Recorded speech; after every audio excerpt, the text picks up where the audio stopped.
Aujourd'hui, une exclusivité pour le site culture.yveline.fr, l'Opéra Royal de Versailles. Alors je vous y amène, c'est un site absolument exceptionnel qu'on doit essentiellement à Louis XV et puis à son architecte, Jacques-Ange Gabriel. Il a été inauguré en 1770 pour le mariage du futur Louis XVI et puis il y a eu des spectacles assez incroyables ici. Il y avait même la cour qui jouait, la Pompadour qui était sur scène.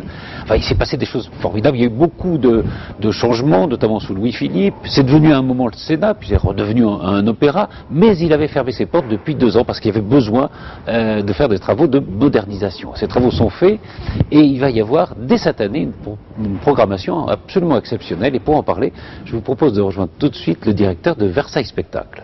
Laurent Brunner, bonjour. Bonjour. Vous êtes le directeur de Versailles Spectacle. Alors je suppose que pour vous c'est un grand moment cette réouverture de l'Opéra Royal.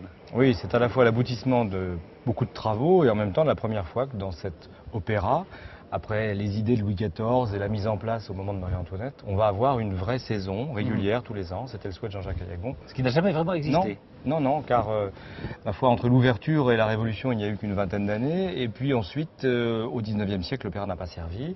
Et jusqu'aux années 50, c'était devenu une salle du Sénat.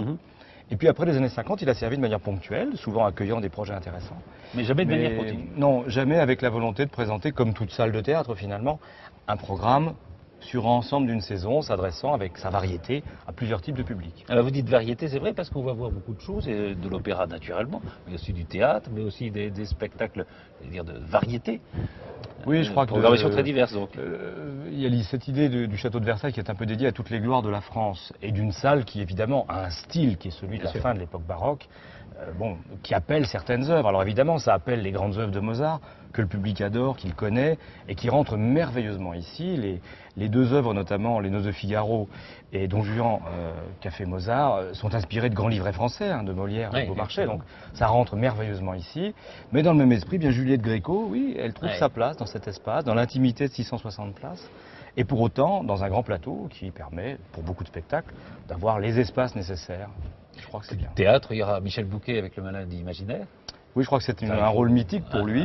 Et venir jouer le rôle du malade imaginaire de Molière à l'Opéra Royal, on ne pouvait pas ne pas le lui proposer. Alors il l'a accepté avec plaisir.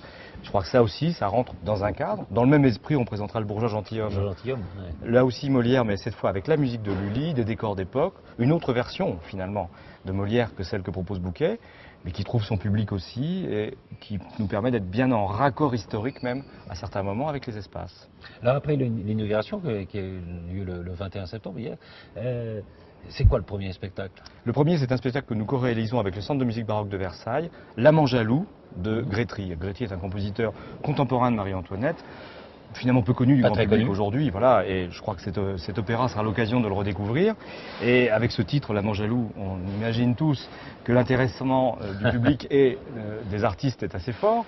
Au-delà de ça, nous allons présenter dès décembre, ici, on a parlé de Michel Bouquet, mais aussi, par exemple, un grand projet avec Sacha Valls et sa compagnie, autour, par exemple, des 4 saisons de Vivaldi, qui seront littéralement chorégraphiées pour les interprètes musiciens. Donc, ce ne sont pas des danseurs, mais jamais la musique n'aura vécu autant, tout bouge, l'orchestre complet, c'est une double interprétation. Dans l'espace et dans le son, voilà. Oui, voilà, je crois que c'est vraiment l'esprit ici de nos projets. Merci beaucoup, Laurent Brunner. On vous souhaite une très très belle saison. Oui, nous la souhaite en commun d'ailleurs, parce qu'il faut que le public y soit le premier présent. Oui, il sera là, je suis sûr. J'espère. Merci aussi. beaucoup. Merci à vous. Sur l'agenda de cette semaine, avec ma poule, nous allons aller à Houdan, parce que c'est la 940e fois Saint-Mathieu, foire avicole avec beaucoup d'animaux et puis beaucoup d'animations pendant tout le week-end. Ça commence vendredi soir, il y a un feu d'artifice géant et puis plein d'animations samedi et dimanche. C'est à Houdan, c'est la 940e foire Saint-Mathieu. Si vous êtes à Versailles, vous allez voir le château. Et puis, vous vous souvenez qu'il y a eu Jeff Koons l'année dernière, artiste contemporain, qui avait investi les lieux, le château de Versailles. Là, c'est un autre artiste contemporain qui s'appelle Xavier Veillant. Vous verrez notamment son carrosse, peut-être, je sais pas, comme ça, une sorte d'hommage à Louis XVI et Marie-Antoinette quand ils sont partis, la fuite à Varennes. Peut-être avait-il pris un carrosse violet comme ceux de Veillant. C'est un artiste contemporain qui est fasciné par les nouvelles technologies et ce face-à-face entre la contemporanéité de cet artiste et puis le lieu mythique de Versailles, c'est quelque chose qu'il faut voir absolument. Et puis, il y a l'Estival de Saint-Germain. C'est un festival festival de musique. Alors, il y a de très très grands noms hein, qui sont passés par ce festival. Il y a eu Johnny Clegg, il y a eu Laurent Voulzy, il y a eu Sanseverino. Et puis cette année, il y a aussi une très très belle affiche. Je vous cite notamment le vendredi 25, les Regals, le samedi 26, Julien Doré. Le mercredi 30, Michel Fugain, et puis de très très nombreux artistes. Ça se passe à Saint-Germain, ça s'appelle l'Estival de Saint-Germain. Voilà l'agenda de cette semaine. À la semaine prochaine avec ma poule pour d'autres aventures culturelles.